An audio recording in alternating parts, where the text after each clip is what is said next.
C'est une députée ukrainienne qui répond au nom de Maria Bezuglaïa, qui fait une déclaration très inquiétante.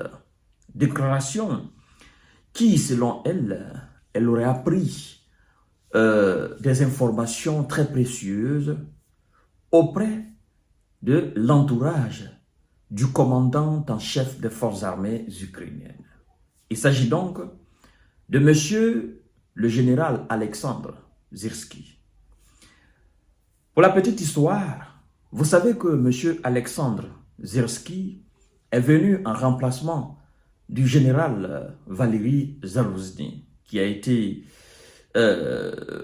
démis de ses fonctions, je crois bien, l'année passée ou le début de cette année 2024.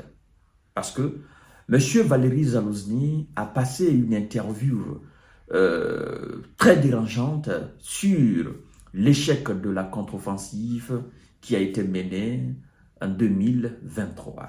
M. Valéry Zalouzny est allé jusqu'à dire clairement que l'Ukraine ne jouait pas dans la même catégorie que la Russie et que l'Ukraine n'avait pas les moyens nécessaires pour mener à bien sa mission. Chose qui a dérangé alors M.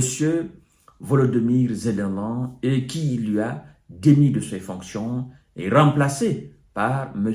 Valéry Zalouzny. Sauf que depuis l'arrivée de M.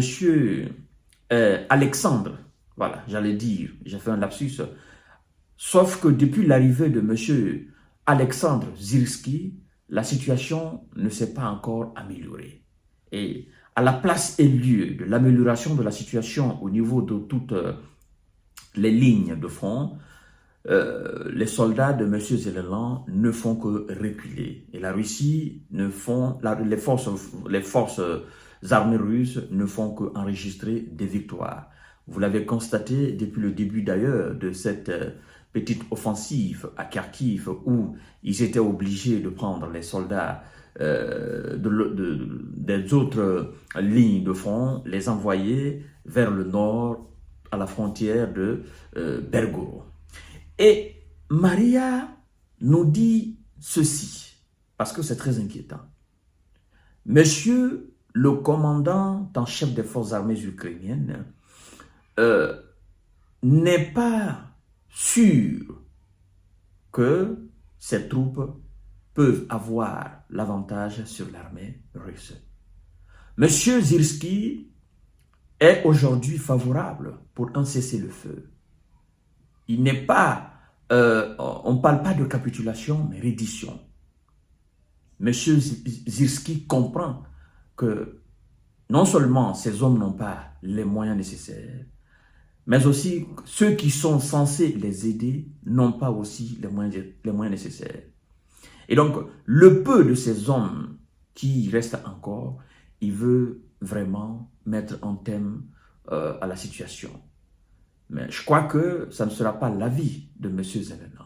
Et d'ailleurs, je crois que si, exactement comme l'affirme la députée ukrainienne, si l'information est avérée, parce qu'elle dit que elle a pris ces informations auprès de M. Syrski. Donc, une députée ne peut pas se permettre de mentir comme ça au sujet du haut commandement de l'armée. Vous comprenez, mesdames et messieurs. Et donc, on dit tout simplement, est-ce qu'on tend vers la reddition de Kiev? Le commandement, voilà, le commandant en chef des forces armées de M. Zelensky serait pour la reddition. Vous comprenez? Il serait pour la reddition, mesdames et messieurs. Ça va être chaud. Plusieurs sources, c'est elle qui parle maintenant, Maria, la députée ukrainienne, c'est elle qui parle maintenant. Elle dit, je cite, « Plusieurs sources m'ont confirmé 2 points extrêmement importants concernant la position du général Alexandre Syrski et de son entourage, sa position et son entourage. » Et donc, plusieurs sources, n'est-ce pas, ont confirmé cela. Et donc, elle continue en disant ceci, il accepte, quand elle parle de il, elle parle de monsieur Syrski. Elle dit, il accepte de signer un cessez-le-feu et toutes sortes, n'est-ce pas, de variations sur le thème de la reddition et de l'imposition de la paix.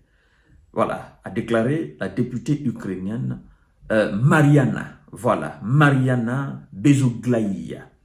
Voilà. Alors, elle dit, je cite, de plus, il ne croit pas à la victoire et croit sincèrement que nous ne sommes pas capables d'acquérir un avantage sur les Russes, sur notre propre territoire.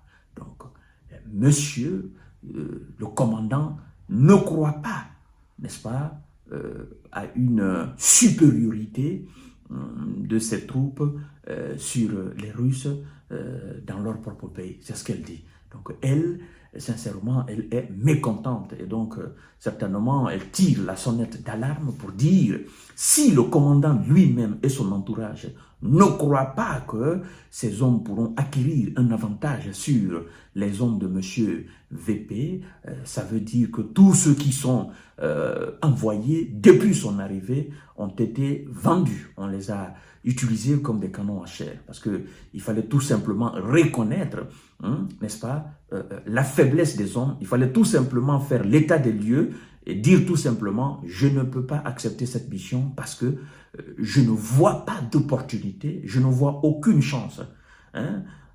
Parce que ça fait combien de temps nous demandons des armes, ça fait combien de temps nous demandons des chars, nous demandons des missiles, nous demandons des avions, ça ne vient pas. C'est seulement des promesses et ces promesses ne sont pas réalisées. Depuis d'ailleurs l'ère de M. Valéry Zaluzny, on nous a promis des avions, c'est jamais venu. On nous a promis des missiles de longue portée, c'est jamais venu. On nous a promis des chars qui sont venus et puis ils ont commencé à retirer les mêmes chars pour je ne sais quelle raison. Donc le général, à mon avis, a tout simplement raison, n'est-ce pas? Il a bonnement raison de douter. C'est un homme de terrain, il voit ce qui se passe sur le terrain et finalement, moi je dis d'ailleurs que si ça ne va pas, il n'a qu'à démissionner. C'est aussi simple que ça.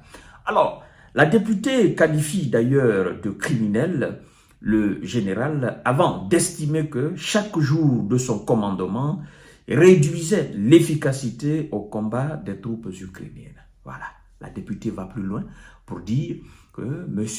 Syrski est un criminel et que chaque jour de son commandement sur le terrain, chaque jour qui passe, réduisait considérablement l'efficacité des troupes ukrainiennes sur le terrain. Mais il n'a absolument rien à voir dans ça. Il est général, il est commandant, n'est-ce pas, de l'armée. Si il n'a pas les moyens à sa disposition, qu'est-ce que vous voulez qu'il fasse? Il crie haut et fort pour demander les moyens. Il demande les moyens colossaux. Même si on est commandant d'une armée. Mais une armée, c'est quoi? Une armée, c'est des moyens. Une armée qui est engagée dans un conflit, c'est des moyens. Il faut mettre des moyens à la disposition. Sinon, une armée sans moyens est une armée à terre, est une armée vaincue et battue. C'est ça. C'est ce qui fait la différence entre l'armée russe et les hommes de Zelensky et leurs supplétifs occidentaux. Et c'est ce que d'ailleurs le général Valéry Zaluzny a dégagé. Mais puisque lui, ils l'ont chassé des affaires, quand ils l'ont chassé, j'ai dit clairement, j'ai dit, monsieur Alexandre Syrski, vous mettez un pied dans quelque chose qui est plus grand que vous. On vous prend comme remplaçant parce qu'on se dit, ben, vous pouvez changer quelque chose. Vous ne pourrez pas.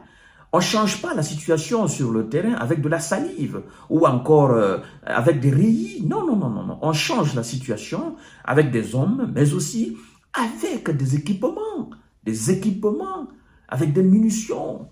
Oui, avec les moyens colossaux, surtout face à une armée aussi puissante que l'armée russe. On ne peut pas jouer les malins. C'est le réalisme qui fait la différence là. Vous devez savoir qu'Alexandre Syrski avait été nommé en remplacement de M. Valéry Zaluzny le 18...